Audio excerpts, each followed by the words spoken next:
할렐루야. 함양제일교회 교회 여러분, 오늘도 여러분의 하루에 하나님의 크신 축복과 평강이 함께하기를 소망합니다. 내일 읽을 말씀은 마가복음 5장에서 8장이 되겠습니다. 이 부분에서는 예수님을 대하는 여러 사람들의 각기 다른 태도들이 나오는데, 먼저 예수님께 은혜 받기를 갈망하는 자들의 모습을 볼 수 있습니다.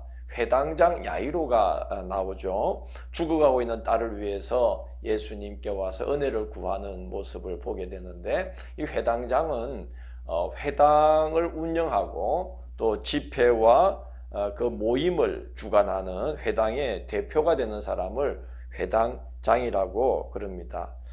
매우 존경받는 위치에 있었던 인물이지요. 그런데 유대교 당국자들이 예수님을 요주의 인물로 지목하고 예의주시하고 있던 상황에서 회당을 대표하는 회당장이 예수님을 찾아왔다는 것도 놀라운 일이고, 그의 발 아래 엎드려서 딸을 살려달라고 간곡히 간구하는 모습은 아마 그 보는 사람들도 놀라지 않았을까 생각합니다. 예수님은 그 간절한 믿음에 응답해 주십니다.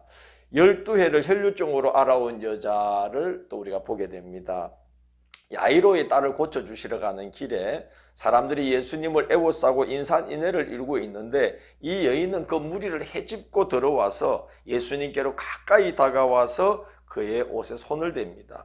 이 여인이 그렇게 행동을 하게 된 그 이유가 5장 28절에 기록되어 있어요. 이는 내가 그의 옷에만 손을 대어도 구원을 받으리라 생각함일러라, 이렇게 기록되어 있습니다. 주님은 이 여인의 그 간절한 믿음에 응답하십니다. 게네사렛 지방 사람들도 간절한 그 믿음을 나타내지요. 게네사렛은 갈릴리 호수 서쪽에 그 가버나움 아래에 위치한 평야, 기름진 그 평야지대를 게네사렛 지방이라고 합니다. 이 지역 사람들이 예수님을 대하는 모습을 마가는 6장 54절 55절에서 이렇게 소개하고 있습니다.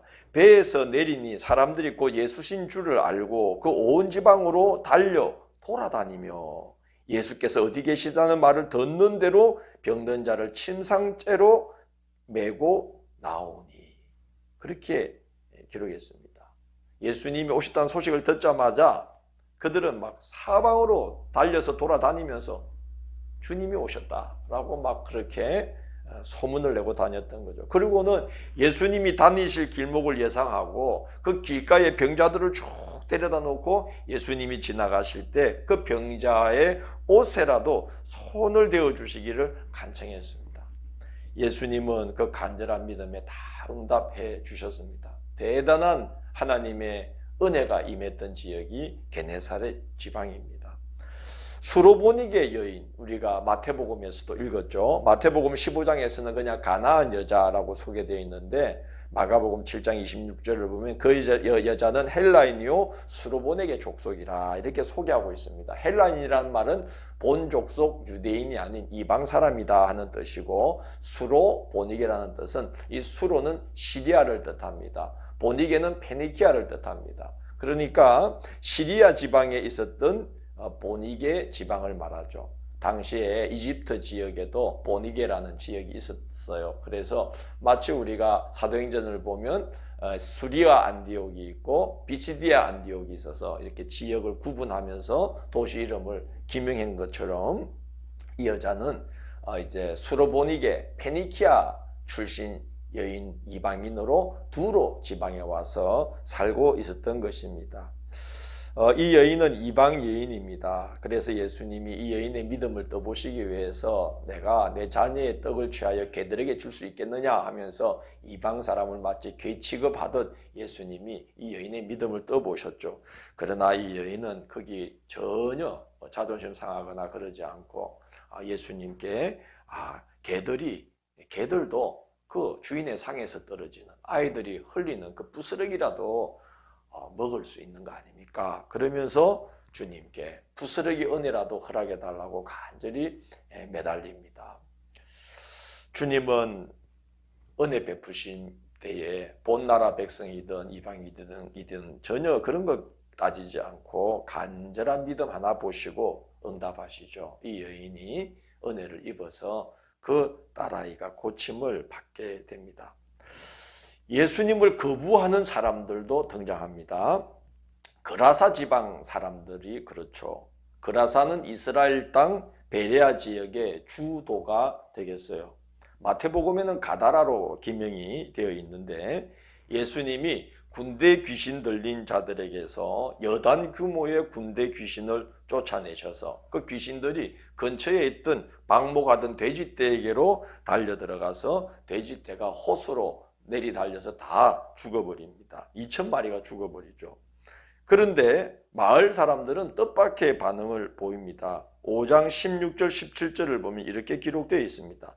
이에 귀신 들렸던 자가 당한 것과 돼지의 일을 본 자들이 그들에게 알림해 그들이 예수께 그 지방에서 떠나시기를 간구하더라. 이렇게 기록되어 있습니다.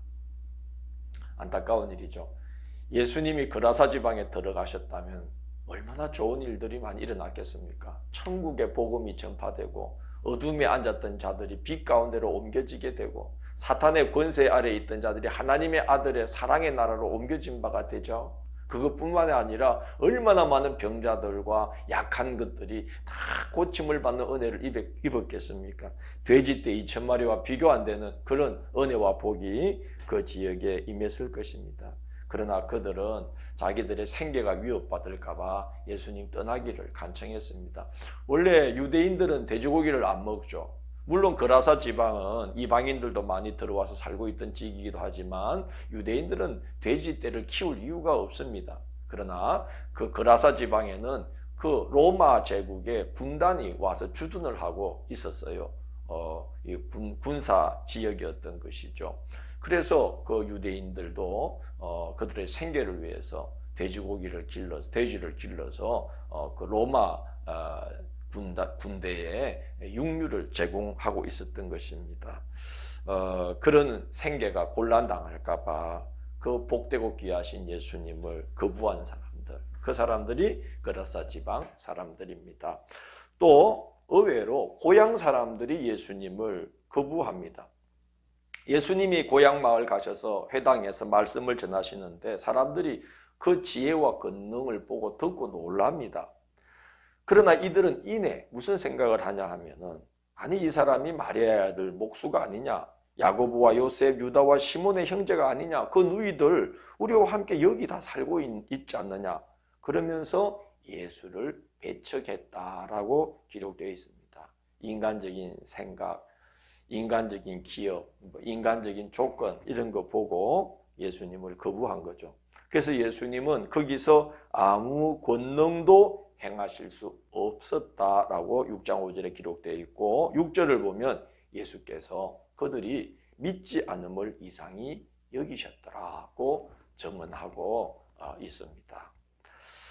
참 고향 사람들 누구보다도 예수님의 사역을 지지하고 힘이 돼줘야 될 그 고향 사람들이 이스라엘 전역에 하나님 나라 운동을 일으키는 그 가장 구심점이 돼야 될 사람들이 참 놀랍게도 예수님을 여러 인간적인 이유로 인해서 거부하고 믿지 아니했다는 것입니다. 그래서 참 이 믿음이라는 것은 참 하나님의 선물이구나 하는 생각이 듭니다. 기독교 2000년 역사 속에 이 교회를 통해서 하나님이 행하신 그런 이적과 기사와 능력 얼마나 놀라운 일들이 많이 있습니까? 그런데 그런 역사를 사람들은 보면서도 신앙생활을 하지 않죠. 예수님을 믿지 않죠. 참 이상한 일이기도 하고 또 그런 환경 중에서도 우리가 예수님을 믿게 된 것도 참 신기하고 이상하다 하는 생각이 듭니다. 믿음은 참 하나님의 선물이구나 하는 생각이 듭니다. 바리새인들과 서기관들은 대놓고 예수님을 거부하는 대표적인 사람들이죠. 예수님의 소문을 듣고 이들은 예루살렘으로부터 예수님을 찾아옵니다.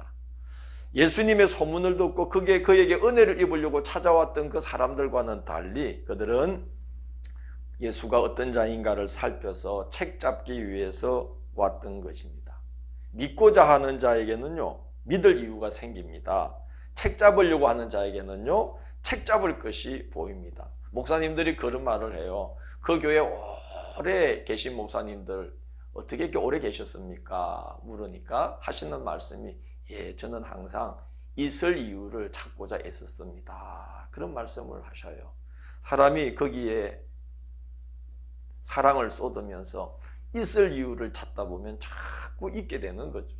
예수님을 믿고자 하면 믿을 이유가 생기는 거죠. 예수님을 거부하고자 하면 거부할 거리들이 자꾸 생기는 거 아니겠습니까? 예수님의 제자 중 몇 사람이 손을 씻지 않고 음식을 먹었는데 그게 눈에 딱 걸렸습니다. 당연하죠. 책 잡을 것이 무엇인가 보러 온 자들이기 때문에 책 잡을 게 당장 눈에 띄게 되었어요. 그래서 정결법을 어겼노라고 책 잡습니다. 8장 11절을 보면 이 바리새인들이 예수님께 또 와서 하늘로부터 오는 표적을 보여달라고 요구합니다. 이 일은 예수님이 오병이의 기적을 행하신 바로 직후에 있게 된 일입니다. 그 놀라운 광경을 보고서도 바리새인들은 예수님을 신란하며 그를 시험하며 하늘로부터 오는 표적을 구했다고 기록되어 있습니다. 눈을 뜨고 보면서도 보지 못하고 귀를 갖고 들으면서도 듣지 못하는 상태에 이르러버린 사람들, 바리새인과 서기관들이 되겠습니다. 끝으로 예수님과 늘 함께 있으면서도 믿음이 자라지 않는 자들이 있죠. 대부분 눈치채시겠죠. 예수님의 제자들입니다. 마가복음 3장 14절을 보면 12제자를 부르신 이유 중에 하나가 이는 자기와 함께 있게 하시고 라고 기록되어 있어요. 그래서 같이 있게 하시면서 가르치시고 권능을 부여해 주셔서 그들을 각 마을로 파송했을 때에 그들이 주님의 이름으로 많은 권능을 행했습니다. 6장 12절 13절을 보면 제자들이 나가서 회개하라 전파하고 많은 귀신을 쫓아내며 많은 병자에게 기름을 발라 고치더라고 기록되어 있습니다. 이들이 그런 권능이 주님의 이름으로 자기들에게서 나타난 걸 경험한 사람들이 제자들입니다. 예수님이 오병이의 기적을 행하신 후 기도하러 산에 오르셨다가 저물 때 바다 위를 걸어서 배에 있는 제자들에게 오십니다. 그때 역풍이 불어서 제자들이 노를 짓기가 상당히 힘들어하고 있었는데 그 예수님이 그 곁을 지나가는 걸 보고 무리를 걸으시는 걸 보고 깜짝 놀랍니다. 그래서 예수님이 그들을 도우시고자 배에 오르시니까 역풍이 불던 바람이 잔잔해졌어요. 제자들이 심히 놀랐다라고 기록되어 있습니다. 자, 그들은 주님의 이름으로 능력이 나타나는 것도 몸소 경험했고 오병이의 기적을 행하신 일을 방금 전에 목격하고서도 예수님이 천지만물을 주관하는 주권을 나타내실 때 또 깜짝 놀라는 걸 봅니다. 6장 52절을 보면 이렇게 기록되어 있어요. 이는 그들이 그 떡 떼시던 일을 깨닫지 못하고 도리어 그 마음이 둔하여 졌음이라 그랬습니다. 마음이 둔해져서 그런 능력이 몸소 주의 이름으로 자기들 몸소 나타나는 것을 몸소 겪고도 오병이의 능력이 드러나는 것을 몸소 보고도 그들은 주님이 능력을 행하시자 또 놀라고 믿기 어려워했다 하는 것입니다. 우리가 마음이 둔해지지 않도록 늘 말씀과 기도로 무장해야 되겠습니다. 오병이의 기적을 보고서도 하늘로부터 오는 표적을 구하는 이 바리새인들로 인해서 예수님은 제자들이 그들과 같은 오류에 빠지게 될까 봐 바리새인의 누룩, 헤롯의 누룩을 주의하라고 당부하십니다. 근데 제자들은 오병이의 현장에서 남은 떡을 가지고 오는 것을 나무라시는 줄 알고 걱정을 했다. 이렇게 이제 기록이 되어 있습니다.